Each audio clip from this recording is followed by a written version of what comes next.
Welcome, my friends, to a place where we share inspiration and positivity. It's a pleasure to have you join us as we uncover the secrets of Mahabharata. The Mahabharata is one of the two major Sanskrit epics of ancient India, revered as Smriti texts in Hinduism, the other being the Rāmāyaṇa. It narrates the events and aftermath of the Kurukshetra War, a war of succession between two groups of princely cousins, the Kauravas and the Pāṇḍavas.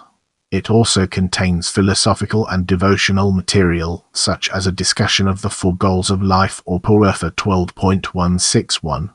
Among the principal works and stories in the Mahabharata are the Bhagavad Gita, the story of Damayanti, the story of Shakuntala, the story of Pururava and Urvashi, the story of Savitri and Satyavan, the story of Kacha and Devayani, the story of Rishyasringa, and an abbreviated version of the Rāmāyaṇa, often considered as works in their own right. From Krishna and Arjuna at Kurukshetra, 18th painting. Traditionally, the authorship of the Mahabharata is attributed to Vyāsa. There have been many attempts to unravel its historical growth and compositional layers. The bulk of the Mahabharata was probably compiled between the 3rd century BCE and the 3rd century CE, with the oldest preserved parts not much older than around 400 BCE. The text probably reached its final form by the early Gupta period. The title is translated as Great Bharat India, or the story of the great descendants of Bharata, or as the Great Indian Tale. The Mahabharata is the longest epic poem known and has been described as the longest poem ever written. Its longest version consists of over 100,000 aloka, or over 200,000 individual verse lines. Each shloka is a couplet, and long prose passages. At about 1.8 million words in total, the Mahabharata is roughly 10 times the length of the Iliad and the Odyssey combined, or about 4 times the length of the Rāmāyaṇa. Within the Indian tradition, it is sometimes called the fifth Veda. Let's now shift gears and explore textual history and structure through a critical lens, uncovering its strengths and weaknesses. The epic is traditionally ascribed to the sage Vyāsa, who is also a major figure in the epic. Vyāsa described it as being an ishasa. He also describes the Guru Shishya tradition, which traces all great teachers and their students of the Vedic times. The first section of the Mahabharata states that it was Ganesha who wrote down the text to Vyāsa's dictation, but this is regarded by scholars as a later interpolation to the epic, and the critical edition does not include Ganesha. The epic employs the story within a story structure, otherwise known as frametals, popular in many Indian religious and non-religious works. It is first recited at Takshashila by the sage Vaisampayana, a disciple of Vyāsa, to the king Janamejaya, who was the great-grandson of the Pāṇḍava prince Arjuna. The story is then recited again by a professional storyteller named Abrashravasorti many years later, to an assemblage of sages performing the 12-year sacrifice for the king Sonkakulapati in the Naimisha forest. The text was described by some early 20th Indologists as unstructured and chaotic. Hermann Oldenburg supposed that the original poem must once have carried an immense tragic force, but dismissed the full text as a horrible chaos. Moritz Winternitz's Geschichte der indischen Literatur 1909 considered that only unpoetical feuillists and clumsy scribes could have lumped the parts of disparate origin into an unordered whole. Prepare yourself for an eye-opening discussion on accretion and redaction in the upcoming portion of this video. Research on the Mahabharata has put an enormous effort into recognizing and dating layers within the text. Some elements of the present Mahabharata can be traced back to Vedic times. The background to the Mahabharata suggests the origin of the epic occurs after the very early Vedic period and before the first Indian Empire was to rise in the 3rd century BC. That this is a date not too far removed from the 8th or 9th century BC is likely. The Mahabharata started as an orally transmitted tale of the Charita bards. It is generally agreed that, unlike the Vedas, which have to be preserved letter perfect, the epic was a popular work whose reciters would inevitably conform to changes in language and style, so the earliest surviving components of this dynamic text are believed to be no older than the earliest external references we have to the epic, which include a reference in Panini's 4th century BCE grammar Ashadhyayi. Vishnu Satomkar, editor of the first great critical edition of the Mahabharata, commented, "It is useless to think of reconstructing a fluid text in an original shape, based on an archetype and a stemma. What then is possible? Our objective can only be to reconstruct the oldest form of the text which it is possible to reach based on the manuscript material available. That manuscript evidence is somewhat late, given its material composition and the climate of India, but it is very extensive.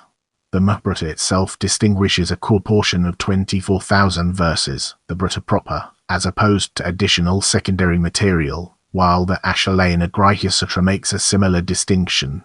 At least 3 redactions of the text are commonly recognized: Jaya Victory with 8,800 verses attributed to Vyāsa, the Bharata with 24,000 verses as recited by Vaisampayana, and finally the Mahabharata as recited by Agrashrava with over 100,000 verses.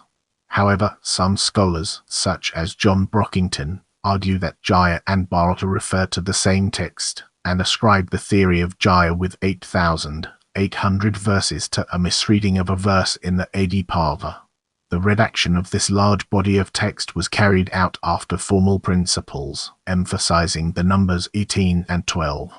The addition of the latest parts may be dated by the absence of the Anushasan Parva and the Virata Parva from the Spitzer manuscript. The oldest surviving Sanskrit text dates to the Kushan period 200 CE. According to what one figure says there were 3 versions of the epic, beginning with Manu, Astika 1.3, Subparva 5, or Vasu 1.57, respectively. These versions would correspond to the addition of one and then another framed settings of dialogues. The Vasu version would omit the framed settings and begin with the account of the birth of Vyāsa. The Astika version would add the Sarpasatra and Ashrama material from Brahmanical literature, introduce the name Mahabharata, and identify Vyāsa as the work's author. The redactors of these editions were probably Panchartran scholars who, according to Oberle's 1998, likely retained control over the text until its final redaction. Mention of the Huna in the Bhishma Parva, however, appears to imply that this Parva may have been edited around the 4th century. The AD Parva includes the snake sacrifice Sarpasatra of Janamejaya, explaining its motivation, detailing why all snakes in existence were intended to be destroyed, and why despite this, there are still snakes in existence. This Sarpasatra material was often considered an independent tale added to a version of the Mahabharata by thematic attraction Minkowski 1991, and considered to have a particularly close connection to Vedic Brahmana literature. The Panchavamsha Brahmana enumerates the officiant priests of a Sarpasatra, among whom the names Dhritarashtra and Janamejaya, 2 main figures of the Mahabharata Sarpasatra, as well as Takshaka, a snake in the Mahabharata, occur. The Supanihana, a late Vedic period poem considered to be among the earliest traces of epic poetry in India, is an older, shorter precursor to the expanded legend of Garuda that is included in the Astika Parva within the Adi Parva of the Mahabharata. As we venture forward, let's take a closer look at historical references and its impact on our understanding. The earliest known references to Bharata and the compound Mahabharata date to the Ashadhyayi Sutra of Panini, 4th century BCE, and the Ashvalayana Grihya Sutra. This may mean that the core 24,000 verses, known as the Bharata, as well as an early version of the extended Mahabharata, were composed by the 4th century BCE. However, it is uncertain whether Panini referred to the epic, as Bharata was also used to describe other things. Albrecht Weber mentions the Rigvedic tribe of the Bharatas, where a great person might have been designated as Mahabharata. However, as Panini also mentions figures that play a role in the Mahabharata, some parts of the epic may have already been known in his day. Another aspect is that Panini determined the accent of Mahabharata. However, the Mahabharata was not recited in Vedic accent. The Greek writer Dio Chrysostom reported that Homer's poetry was being sung even in India. Many scholars have taken this as evidence for the existence of a Mahabharata at this date, whose episodes Dio or his sources identify with the story of the Iliad. Several stories within the Mahabharata took on separate identities of their own in classical Sanskrit literature. For instance, The Abhayana Shakuntala by the Sanskrit poet Kalidasa, believed to have lived in the era of the Gupta dynasty, is based on a story that is the precursor to the Mahabharata. The Rāmāyaṇa, a Sanskrit play written by Vyāsa who is believed to have lived before Kalidasa, is based on the slaying of Duryodhana by the splitting of his thighs by Bhima. The copper plate inscription of the Maharaja Sharvanatha CE from Kosatna district, Madhya Pradesh describes the Mahabharata as a collection of 100,000 verses. Yata Sahasri say it. In this chapter, we'll be unraveling the enigma of the 18 Pāṇḍavas or books and discovering its transformative power. The division into 18 Pāṇḍavas is as follows. Pāṇḍava title Sub-Pāṇḍavas contents 1 AD Pāṇḍava the book of the beginning how the Mahabharata came to be narrated by Suti to the assembled rishis at Naimisharanya, after having been recited at the Subhasatra of Jananjaya by Vaisampayana at Takshashila.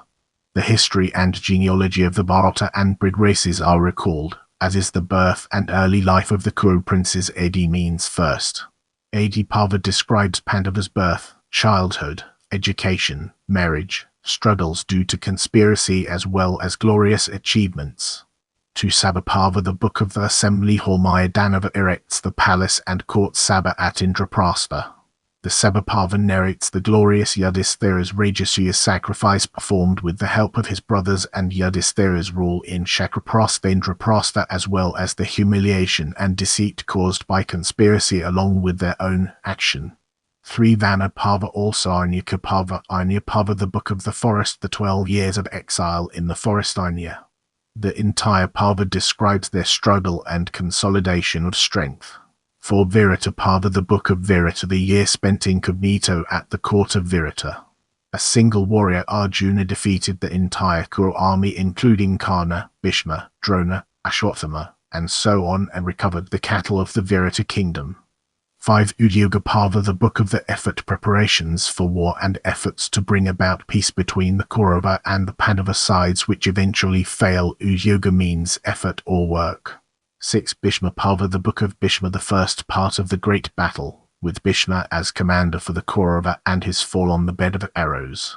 The most important aspect of Bhishma Pāṇḍava is the Bhagavad Gita narrated by Krishna to Arjuna. Includes the Bhagavad Gita in chapters. 7 Drona Pāṇḍava the book of Drona the battle continues, with Drona as commander. This is the major book of the war. Most of the great warriors on both sides are dead by the end of this book. 8 Karna Pāṇḍava the book of Karna 73 the continuation of the battle with Karna as commander of the Kaurava forces. 9 Shulya Pāṇḍava the book of Shulya the last day of the battle, with Shulya as commander. Also told in detail is the pilgrimage of Balarama to the fords of the river Saraswati and the mace fight between Bhima and Duryodhana which ends the war, since Bhima kills Duryodhana by smashing him on the thighs with a mace. 10 Saptaka Pāṇḍava the book of the sleeping warriors Ashwatthama, Kripa and Kritavarma kill the remaining Pandava army in their sleep. Only 7 warriors remain on the Pandava side and 3 on the Kaurava side. 11 Sri Pāṇḍava the book of the women Gandhari and the women Sri of the Kauravas and Pandavas lament the dead and Gandhari cursing Krishna for the massive destruction and the extermination of the Kaurava.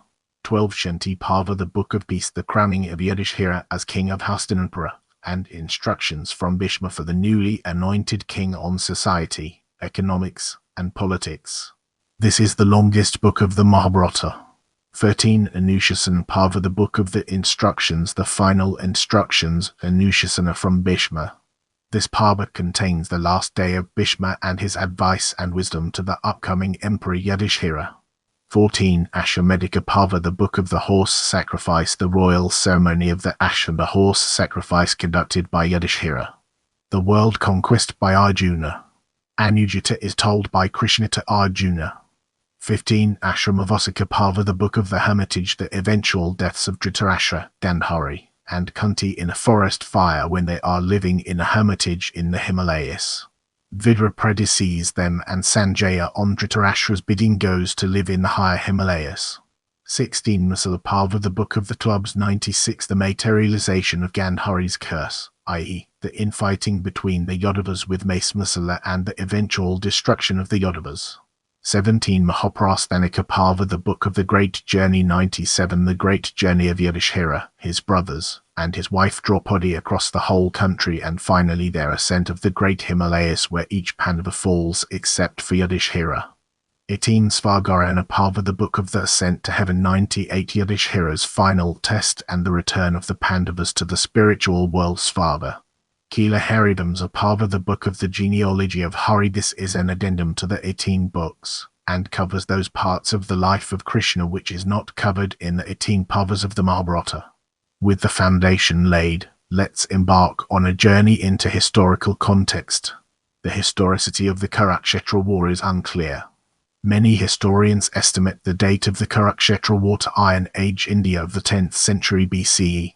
The setting of the epic has a historical precedent in Iron Age Vedic India, where the Kuru kingdom was the center of political power during roughly 1200 to 800 BCE.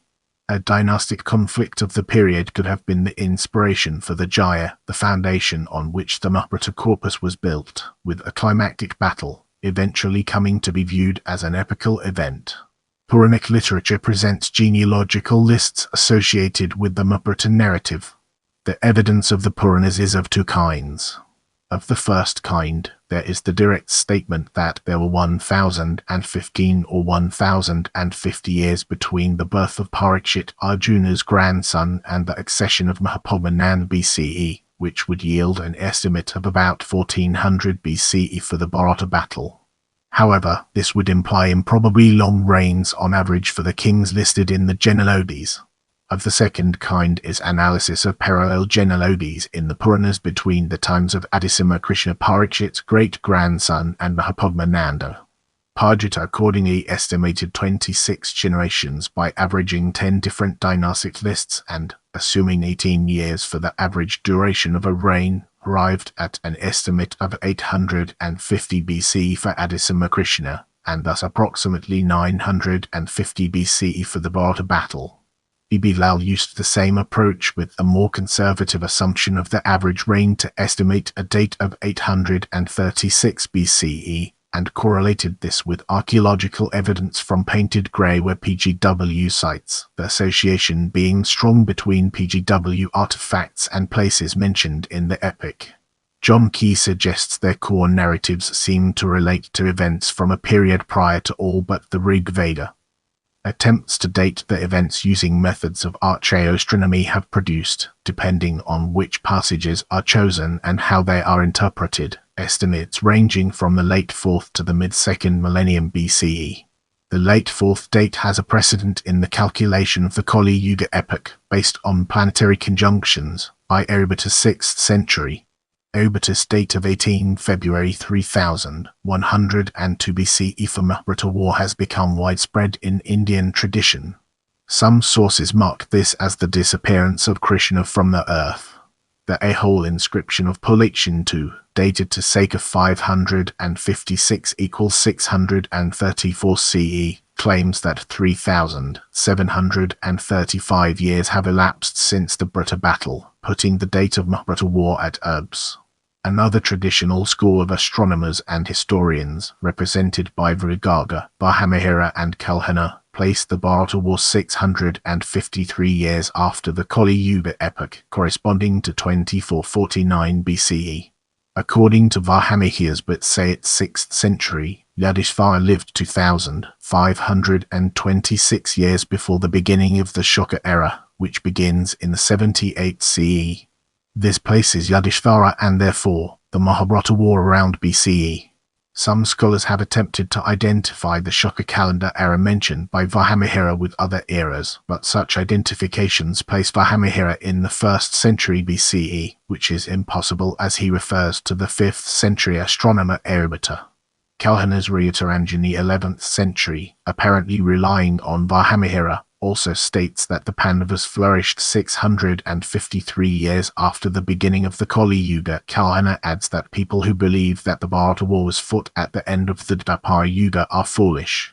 In the upcoming section, we'll be dissecting synopsis and exploring its intricate connections to our topic. The core story of the work is that of a dynastic struggle for the throne of Hastinapura, the kingdom ruled by the Kuru clan.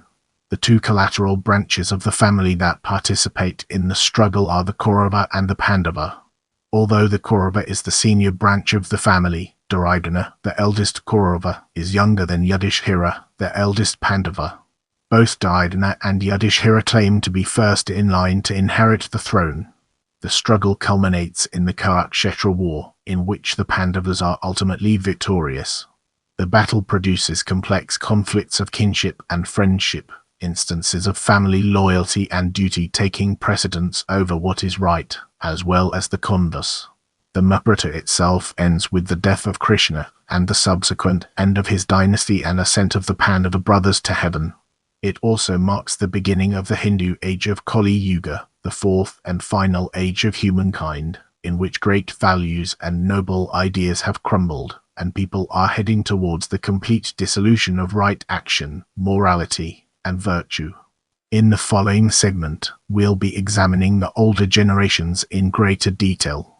King Janamejay's ancestor, Shantanu, the king of Hastinapura, had a short-lived marriage with the goddess Ganga and had a son, Devavrata, later to be called Bhishma, a great warrior, who becomes the heir apparent.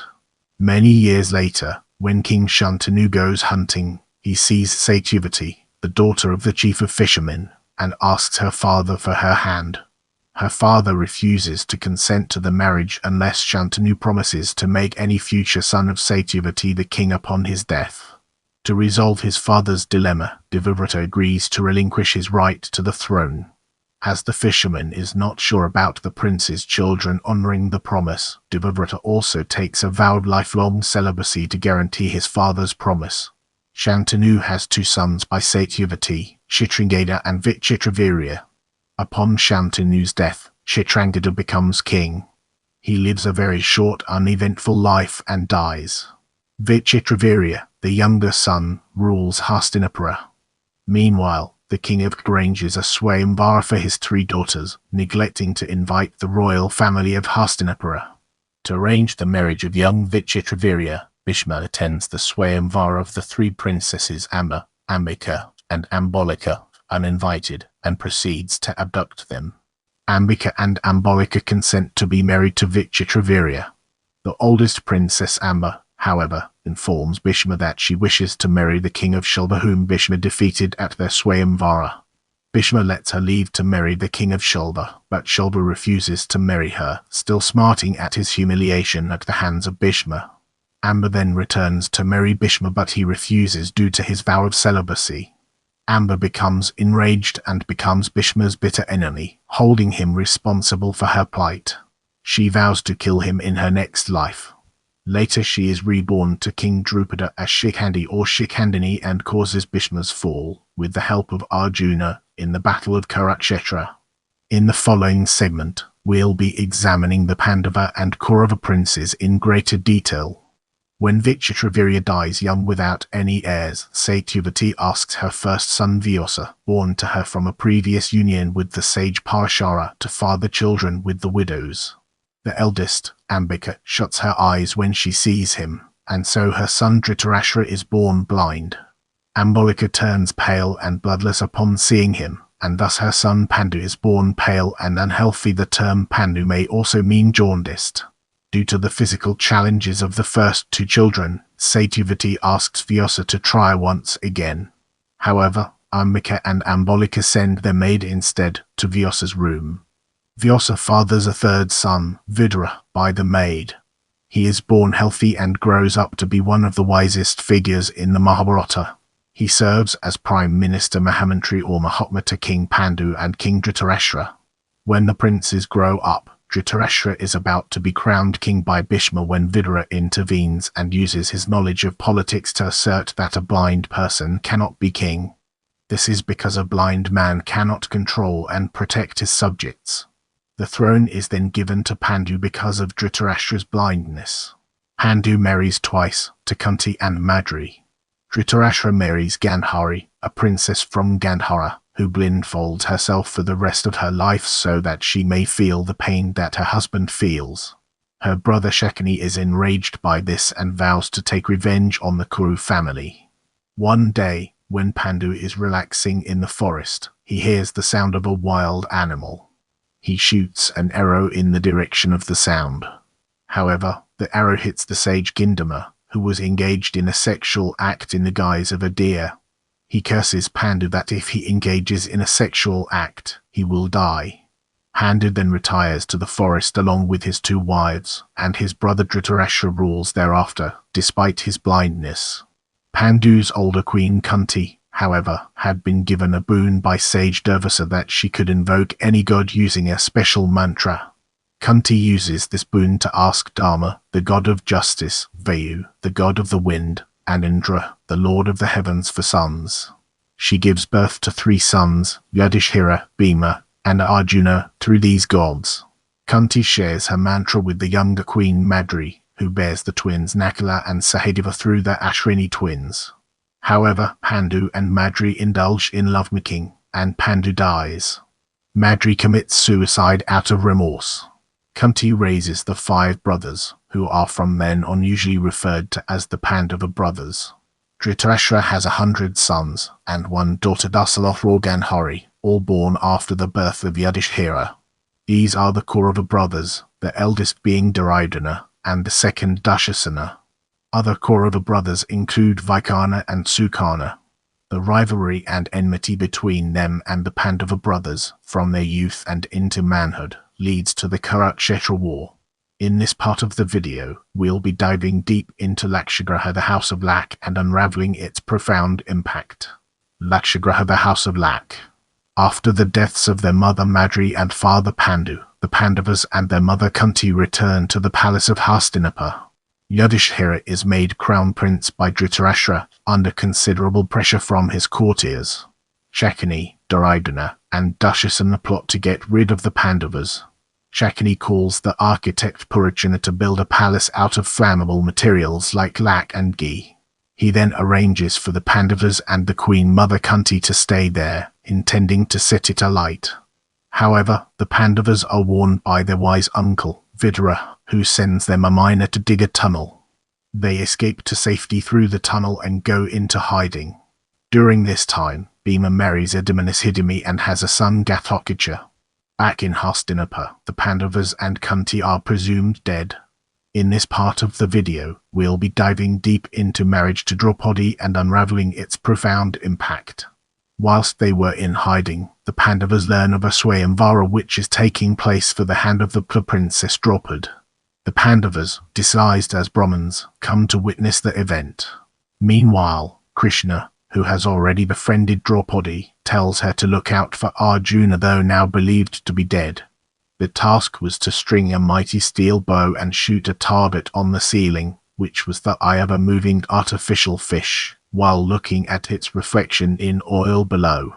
In popular versions, after all the princes fail, many being unable to lift the bow, Karna proceeds to the attempt but is interrupted by Draupadi, who refuses to marry a suitor. This has been excised from the critical edition of Mahabharata as later interpolation.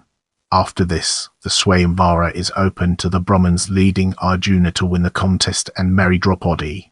The Pandavas return home and inform their meditating mother that Arjuna has won a competition and to look at what they have brought back. Without looking, Kunti asks them to share whatever Arjuna has won amongst themselves, thinking it to be alms. Thus, Draupadi ends up being the wife of all 5 brothers. As we transition, let's shed light on Indraprastha and its relevance to our ongoing exploration. After the wedding, the Pandava brothers are invited back to Hastinapura. The Kuru family elders and relatives negotiate and broker a split of the kingdom, with the Pandavas obtaining and demanding only a wild forest inhabited by Takshoka, the king of snakes, and his family. Through hard work, the Pandavas build a new glorious capital for the territory at Indraprastha. Shortly after this, Arjuna elopes with and then marries Krishna's sister, Subhadra. Yudhishthira wishes to establish his position as king. He seeks Krishna's advice. Krishna advises him, and after due preparation and the elimination of some opposition, Yudhishthira carries out the Rishyasringa ceremony. He is thus recognized as preeminent among kings. The Pandavas have a new palace built for them by Maya the Danava. They invite their Kaurava cousins to Indraprastha. Duryodhana walks round the palace and mistakes a glossy floor for water, and will not step inch after being told of his error. He then sees a pond and assumes it is not water and falls inch Bhima, Arjuna, the twins and the servants laugh at him. In popular adaptations, this insult is wrongly attributed to Draupadi, even though in the Sanskrit epic, it was the Pandavas except Yudhishthira who had insulted Duryodhana. Enraged by the insult, and jealous at seeing the wealth of the Pandavas, Duryodhana decides to host a dice game on Shakuni's suggestion. This suggestion was accepted by Yudhishthira despite the rest of the Pandavas advising him not to play. Let's now shift our focus to the dice game and explore the ways in which it shapes our perspective. Shakuni, Duryodhana's uncle, now arranges a dice game, playing against Yudhishthira with loaded dice. In the dice game, Yudhishthira loses all his wealth, then his kingdom. Yudhishthira then gambles his brothers, himself, and finally his wife into servitude. The jubilant Kauravas insult the Pandavas in their helpless state and even try to disrobe Draupadi in front of the entire court, but Draupadi's disrobe is prevented by Krishna, who miraculously make her dress endless, therefore it couldn't be removed. Dhritarashtra, Bhishma, and the other elders are aghast at the situation, but Duryodhana is adamant that there is no place for two crown princes in Hastinapura. Against his wishes, Dhritarashtra calls for another dice game. The Pandavas are required to go into exile for 12 years, and in the 13th year, they must remain hidden, called as a Jyotavasa. If they are discovered by the Kauravas in the 13th year of their exile, then they will be forced into exile for another 12 years. Welcome to the next segment, where we explore exile and return and its significance in our journey. The Pandavas spend 13 years in exile. Many adventures occurred during this time. The Pandavas acquire many divine weapons given by gods during this period. They also prepare alliances for a possible future conflict. They spend their final year in disguise in the court of the king Virata, and they are discovered just after the end of the year. At the end of their exile, they try to negotiate a return to Indraprastha with Krishna as their emissary. However, this negotiation fails, because Duryodhana objected that they were discovered in the 13th year of their exile and the return of their kingdom was not agreed upon. Then the Pandavas fought the Kauravas, claiming their rights over Indraprastha. The time has come to unravel the secrets behind the battle at Kurukshetra and gain a deeper understanding. The two sides summon vast armies to their help and line up at Kurukshetra for a war. The kingdoms of Panchala, Dwaraka, Kosi, Kikeya, Magadha, Matsya, Shidi, Pandyas, Telinga, the Yadis of Mathura, and some other clans like the Paramakambajas were allied with the Pandavas. The allies of the Kauravas included the kings of Pradyosha, Anga, Kikeya, Sindhudisa including Sindhus, Sauras and Sivas, Mahishnati, Avanti in Madhyadisa, Madra, Gandhar, Bolika people, Kambajas, and many others. Before war is declared, Balarama expresses his unhappiness at the developing conflict and leaves to go on pilgrimage. He does not take part in the battle. Krishna participates in a non-combatant role as Charita Sarthi for Arjuna and offers Narayani Sena consisting of Abhiragopas to the Kauravas to fight on their side. Before the battle, Arjuna, noticing that the opposing army includes his cousins and relatives, including his grandfather Bhishma and his teacher Drona, has grave doubts about the fight. He falls into despair and refuses to fight. At this time, Krishna reminds him of his duty as a Kshatriya to fight for a righteous cause in the famous Bhagavad Gita section of the epic. Though initially adhering to chivalrous notions of warfare, both sides soon adopt dishonorable tactics. At the end of the 18-day battle, only the Pandavas, Satyaki, Kripa, Ashwathama, Kritavarma, Yetso, and Krishna survive. Yudhishthira becomes king of Hastinapura. All warriors who died in the Kurukshetra War go to Swarga. As we progress through this video, let's now turn our gaze towards the end of the Pandavas. After seeing the carnage, Gandhari, who had lost all her sons, curses Krishna to be a witness to a similar annihilation of his family, for though divine and capable of stopping the war, he had not done so. Krishna accepts the curse, which bears fruit 36 years later. The Pandavas, who had ruled their kingdom meanwhile, decide to renounce everything. Clad in skins and rags, they retire to the Himalaya and climb towards heaven in their bodily form. A stray dog travels with them. One by one the brothers and Draupadi fall on their way. As each one stumbles, Yudhishthira gives the rest the reason for their fall. Draupadi was partial to Arjuna, Nakula and Sahadeva were vain and proud of their looks, and Bhima and Arjuna were proud of their strength and archery skills, respectively. Only the virtuous Yudhishthira, who had tried everything to prevent the carnage, and the dog remain. The dog reveals himself to be the god Yama, also known as Yamadharmaraja, and then takes him to the underworld where he sees his siblings and wife. After explaining the nature of the test, Yama takes Yudhishthira back to heaven and explains that it was necessary to expose him to the underworld because Ragyam Narkam Dhruvam, any ruler has to visit the underworld at least once. Yama then assures him that his siblings and wife would join him in heaven after they had been exposed to the underworld for measures of time according to their vices. Arjuna's grandson Parikshit rules after them and dies bitten by a snake. His furious son, Janamejaya, decides to perform a snake sacrifice Sarpasatra to destroy the snakes. It is at this sacrifice that the tale of his ancestors is narrated to him. Turning our focus to the reunion, let's explore its key elements. The Mahabharata mentions that Karna, the Pāṇḍavas, Draupadi and Dhritarashtra's sons eventually ascended to Svarga and attained the state of the gods, and banded together serene and free from anger. Now, let's shift our perspective and explore just war through a fresh lens, unlocking new perspectives. The Mahabharata offers one of the first instances of theorizing about Dharmayuddha, just war, illustrating many of the standards that would be debated later across the world. In the story, one of 5 brothers asks if the suffering caused by war can ever be justified.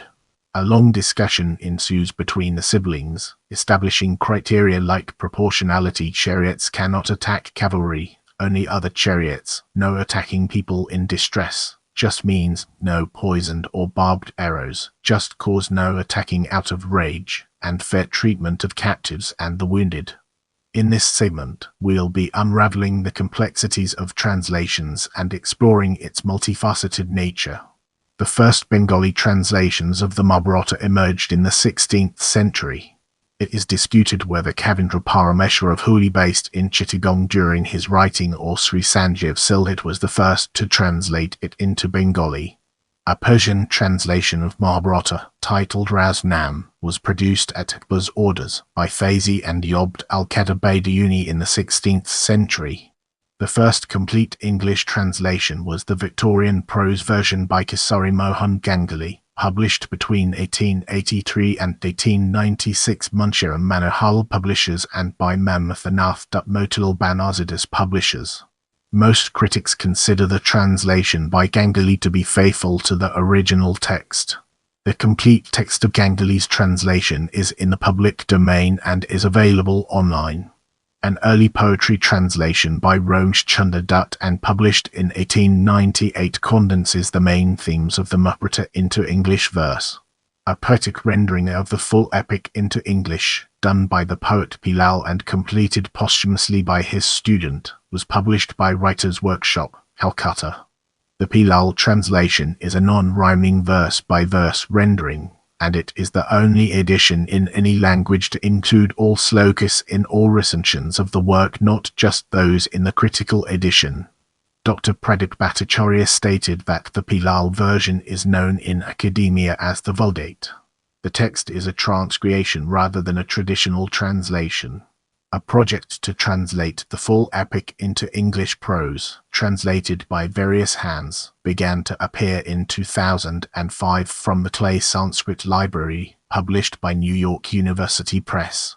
The translation is based not on the critical edition but on the version known to the commentator Nirka. Currently available are 15 volumes of the projected 32-volume edition. Indian Vedic scholar Shripad Damodar Savarkar translated the critical edition of Mahabharata into Hindi, which was assigned to him by the government of India. After his death, the task was taken up by Shrutishil Sharma. Indian economist Bibek Debroy also wrote an unabridged English translation in 10 volumes. Volume 1, Edi Parva, was published in March 2010. and the last 2 volumes were published in December 2014. Abhinav Agarwal referred to Debroy's translation as thoroughly enjoyable and impressively scholarly. In a review of the 7th volume, Bhattacharya stated that the translator bridged gaps in the narrative of the critical edition, but also noted translation errors. Gautam Chaikaman of Hindustan Times wrote that where both Debroy and Ganguly get tiresome is in the use of adjectives while describing protagonists. Another English prose translation of the full epic, based on the critical edition, is in progress, published by University of Chicago Press. It was initiated by Indologist J.A.B. Van Buitenen Books and, following a 20-year hiatus caused by the death of Van Buitenen, is being continued by several scholars. James L. Fitzgerald translated Book 11 and the first half of Book 12. David Jituma is translating Book 6. Gary Tubb is translating Book 7. Christopher Minkowski is translating Book 8. Alf Elterbeitel is translating Books 9 and 10. Fitzgerald is translating the second half of Book 12. Patrick Olivelle is translating Book 13. And Fred Smith is translating Book. Many condensed versions, abridgments and novelistic prose retellings of the complete epic have been published in English, including works by Ramesh Menon, William Buck, R. Kelvin, Mohan Celsius, Rajagopalachari, Kamala Subramaniam, Kelvin, M. Munshi, Krishna Dharma Dosa, Purna Pranadosa, Romesh Celsius, Dutt, Bharavajasama, John D. Smith and Sharon Moss. Now, let's shift our perspective and explore critical edition through a fresh lens, unlocking new perspectives. Between 1919 and 1966, scholars at the Bhandaka Oriental Research Institute, Pune, compared the various manuscripts of the epic from India and abroad and produced the critical edition of the Mahābhārata, on 13,000 pages in 19 volumes, over the span of 47 years, followed by the Harivamsha in another 2 volumes and 6 index volumes. This is the text that is usually used in current Mahābhārata studies for reference. This work is sometimes called the Pune or Pune edition of the Mahābhārata. Brace yourself for a captivating discussion on regional versions as we explore its nuances and implications. Many regional versions of the work developed over time, mostly differing only in minor details, or with verses or subsidiary stories being added. These include the Tamil Street Theatre, Terakattu and Kachatu, the plays of which use themes from the Tamil language versions of Mahābhārata, focusing on Draupadi. Outside the Indian subcontinent, in Indonesia, a version was developed in ancient Java as Kakawin Bratayada in the 11th century under the patronage of King Tamawangsa, and later it spread to the neighbouring island of Bali, which remains a Hindu-majority island today. It has become the fertile source for Javanese literature, dance drama Wayang Wong, and Wayang shadow puppet performances. This Javanese version of the Mahābhārata differs slightly from the original Indian version. Another notable difference is the inclusion of the Punikawans, the town servants of the main figures in the storyline. These Sema, Petrek, Gering, and Bagong, who are much loved by Indonesian audiences. There are also some spin-off episodes developed in ancient Java, such as Arjuna Wiwaha, composed in the 11th century. A Koi version of the Mahābhārata, of which 8 of the 18 Pandavas survive, is found on the Indonesian island of Bali. It has been translated into English by Dr. Igusti Putu Faldanadi. Get ready for a thought-provoking discussion as we delve into derivative literature and its impact on our understanding. Vyāsa, the 2nd or 3rd C Sanskrit playwright, wrote 2 plays on episodes in the Mahabharata, a Rabanga broken thigh, about the fight between Duryodhana and Bhima, while Madhyamavyaga, the middle one, set around Bhima and his son, Ghatotkacha. The first important play of 20th century was Anhiyu, the blind epic, by Dharmabharati, which came in 1955, found in Mahābhārata, both an ideal source and expression of modern predicaments and discontent. Starting with Ibrahim Alkazi, it was staged by numerous directors. V. South, Handika's Marathi novel, Yeti 1960, and Girish Karnad's debut play Yeti 1961 are based on the story of King Yeti found in the Mahābhārata. Bengali writer and playwright Buddhadeva Bose wrote 3 plays set in Mahabharata: Anamni Angana, Pratham Partha and Kalsankhya. Pratibha Ray wrote an award-winning novel entitled Janasini from Draupadi's perspective in 1984. Later, Chitra Banerjee Divakaruni wrote a similar novel entitled The Palace of Illusions, a novel in 2008. Gujarati poet Chinu Modi has written long narrative poetry book based on the figure Boka. Krishna Udayasankar, a Singapore-based Indian author, has written several novels which are modern-day retellings of the epic, most notably the Airavata Chronicles series. Suman Pokral wrote a solo play based on Ray's novel by personalizing and taking Draupadi alone in the scene. Amar Chitra Katha published a 1,260-page comic book version of the Mahabharata. Now, let's delve into the intricacies of in film and television and explore its various aspects. In Indian cinema, several film versions of the epic have been made, dating back to 1920. The Mahabharata was also reinterpreted by Shyam Benegal in Telugu. Prakash Jha directed 2010 film Raniti was partially inspired by the Mahabharata. A 2013 animated adaptation holds the record for India's most expensive animated film. In 1988, B.R. Chopra created a television series named Mahabharata. It was directed by Ravi Chopra and was televised on India's national television Doordarshan. The same year as Mahabharata was being shown on Doordarshan, that same company's other television show, Bharat Ekko, also directed by Shyam Benegal, showed a 2-episode abbreviation of the Mahabharata, drawing from various interpretations of the work, be they sung, danced, or staged. In the Western world, a well-known presentation of the epic is Peter Brook's 9-hour play, which premiered in Avignon in 1985, and its 5-hour movie version, The Mahabharata. In the late 2013, Mahabharata was televised on STAR+. It was produced by Swastik Productions. A ZTV television series aired from 26 October 2001 to 26 July 2002 and starred Sriram Mustafa Khan as Krishna and Sunil Mattu as Yudhishthira. Uncompleted projects on the Mahabharata include one by Radhkumar Santoshi and a theatrical adaptation planned by Satyajit Ray. As we enter this new phase, let's uncover the impact of in-folk culture on our broader topic. Every year in the Gaul region of Uttarakhand, villagers perform the Pāṇḍava Leela, a ritual reenactment of episodes from the Mahabharata through dancing, singing, and recitation. The Leela is a cultural highlight of the year and is usually performed between November and February. Folk instruments of the region, Dhol, Dama and 2 long trumpets Bankor accompany the action. The amateur actors often break into a spontaneous dance when they are possessed by the spirits of the figures of the Mahabharata. In this section, we'll be deep diving into Jain version, unraveling its complexities and uncovering valuable insights. Jain versions of Mahabharata can be found in the various Jain texts like Harivamsa the story of Harivamsa Trisestisalicapusa Charitra hagiography of 63 illustrious persons, Pandavacharitra lives of Pandavas and Pandavapurana stories of Pandavas. From the earlier canonical literature, Antiquita 8th canon and Vrisnidasa Apangagama or secondary canon contained the stories of Nemanatha 22nd Tirthankara, Krishna and Balarama. Professor Padmanabh Jaini notes that, unlike in the Hindu Puranas, the names Baladeva and Vasudeva are not restricted to Balarama and Krishna in Jain Puranas.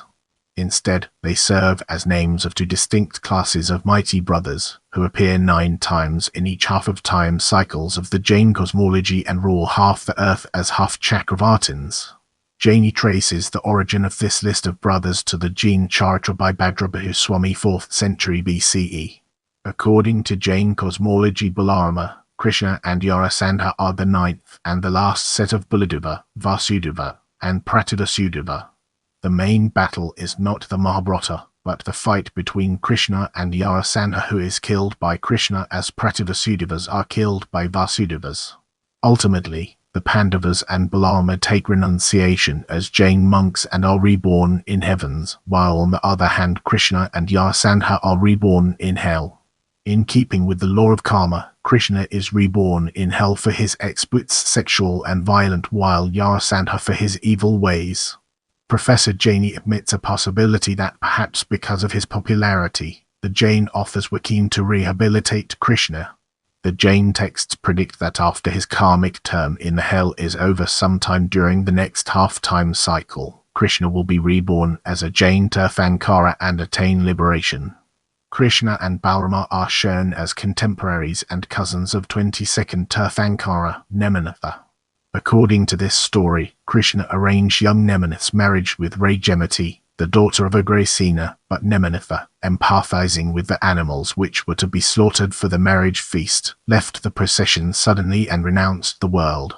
As we progress, let's zoom in on cultural influence and examine its role in shaping our overall narrative.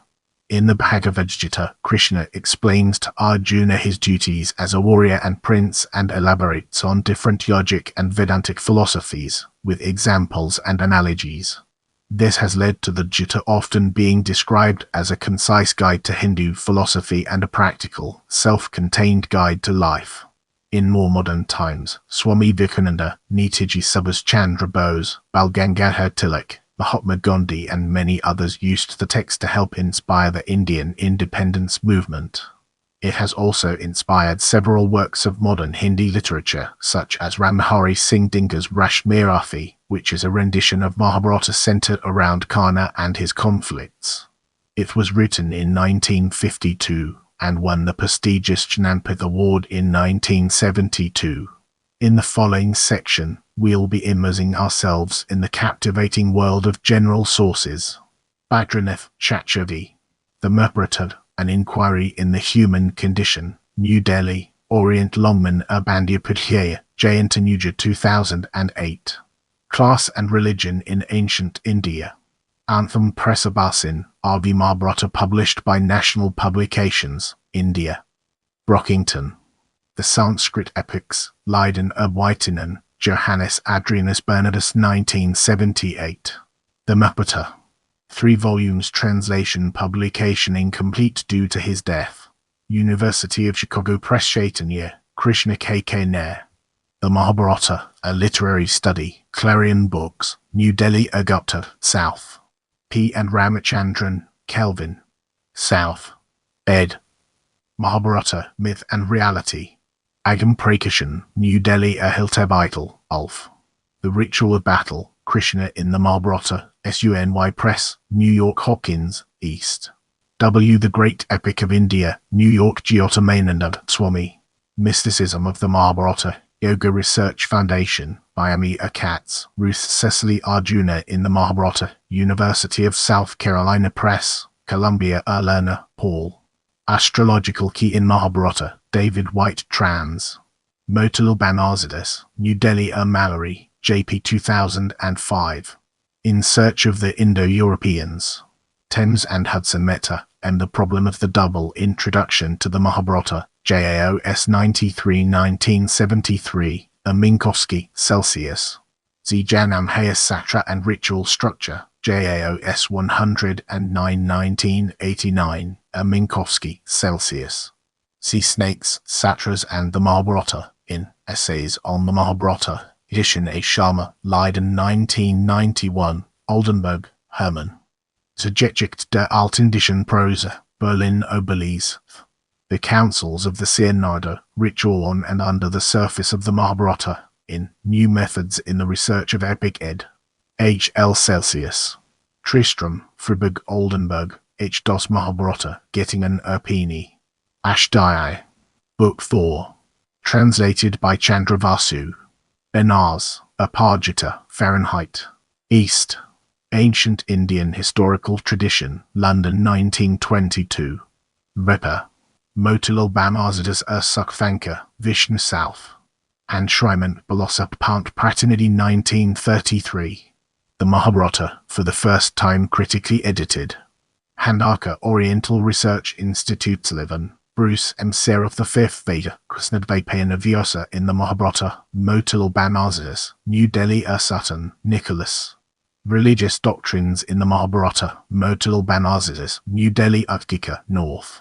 be the mention of the Mahābhārata in the Ashwalena Grihya Proceedings and Transactions of the All India Oriental Conference, Pune 1919, Volume 2, Pune 1922, Avadya, Avya Study of Mahābhārata, a Research, Pune, AVG Prakashan, Witzel, Michael, Epics, Killers and Puranas, Continuities and Ruptures, Proceedings of the Third Dubrovnik International Conference on the Sanskrit Epics and Puranas, edition Picoskilio, Zagreb 2005.